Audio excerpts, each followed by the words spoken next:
Oh, Logan. Deadpool and Wolverine was everything that I wanted and more. Ryan Reynolds returns as Deadpool, who wants to save his reality from being destroyed, so he gets help from the legendary Wolverine, played by the returning and iconic Hugh Jackman. So let's talk about it. Spoilers for Deadpool and Wolverine ahead. The opening of Deadpool and Wolverine has to be one of the best openings I've ever seen in a superhero movie. Deadpool using Wolverine's corpse as a weapon while dancing to NSYNC's Bye Bye Bye was the perfect combination of comedy and action. I could honestly watch just the opening alone 10 more times and be totally happy. But the biggest story behind this movie is the return of Hugh Jackman as Wolverine, and man, this guy is just so good.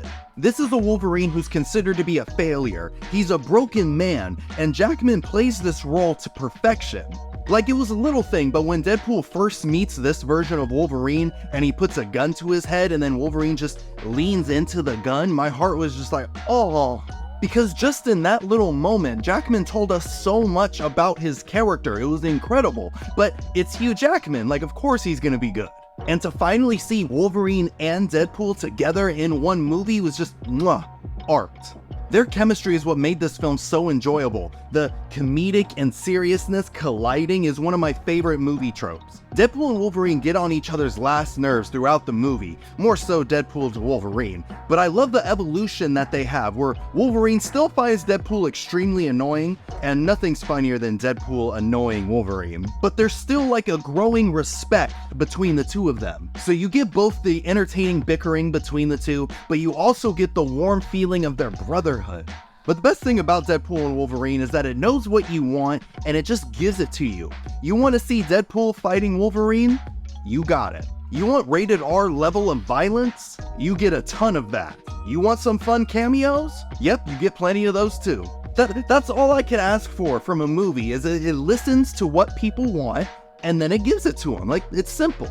Like, yes, I want to see Deadpool getting into a fight with Wolverine while they're inside a car. Like, that was incredibly awesome. I had a ton of fun. And if a movie's able to bring me that much enjoyment, it makes it super easy to look past any of its flaws.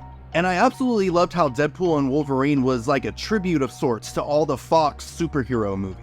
No matter your opinions on those movies, you have to admit that they did carry a lot of our childhoods, and it made me feel really good to see how much respect this movie was giving them. It wasn't even really making fun of the Fox universe, it was just all love. Seeing characters like Daphne King's X-23, Wesley Snipes' Blade, Jennifer Gardner's Elektra, Chris Evans' Human Torch, and Channing Tatum's Gambit all come back and each given their time to shine was so beautiful. I was worried they were gonna immediately die. Well, Human Torch did, but the rest didn't. They had like this epic final battle that felt like it was a proper send-off for both the characters and the actors who played them. Also, did anyone else cry during the credits when they showed the behind-the-scene footage of all the old Fox movies? I sure did. Now, in terms of flaws with the movie, for me, they're only like nitpick complaints. Like, for one, the plot was pretty weak.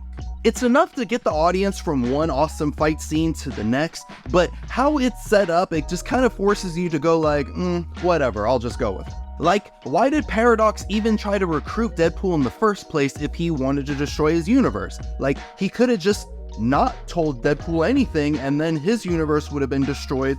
No problem. But once again, I was just having so much fun with the film that, like, I could ignore weak plot points like that. It's no big deal, honestly. My other issue is that this movie wastes the villain, Cassandra Nova. Like, I thought she was really cool and imposing, like, how she just ripped the skin off the Human Torch. I was like, oh my gosh, this lady's insane. But I felt like they could have done so much more with her, like, use her for future movies, but instead, they kind of kill her off in a way that seems like she's never going to be able to come back. But I'm hoping she does. If she does come back, then I'll take away this complaint. Before I give you my final rating on Deadpool and Wolverine, I would love to announce the highlight of the movie. Good or bad, every movie has a moment in it that I think is the best. And for Deadpool and Wolverine, that scene has to be when Wolverine finally puts on his mask.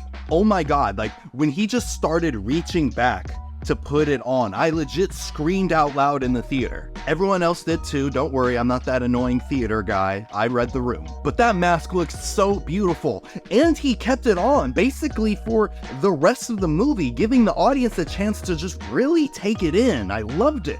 See, this is why I always say just take what's in the comics and put it on the screen, because 9 times out of 10 it's gonna look perfect. Like, this was perfect. But let me know in the comments below, what was your highlight of Deadpool and Wolverine? Overall, this movie is exactly what I wanted. I had such an amazing time, and gosh darn, I'm probably gonna go out and see it again. And you probably should too. That's why I'm giving Deadpool and Wolverine 4.5 out of 5 crop tops. But what did you think of Deadpool and Wolverine? Let me know down in the comments below. And if you enjoyed this review and you want to see more, click on the boxes right here, and I'll see you in a bit.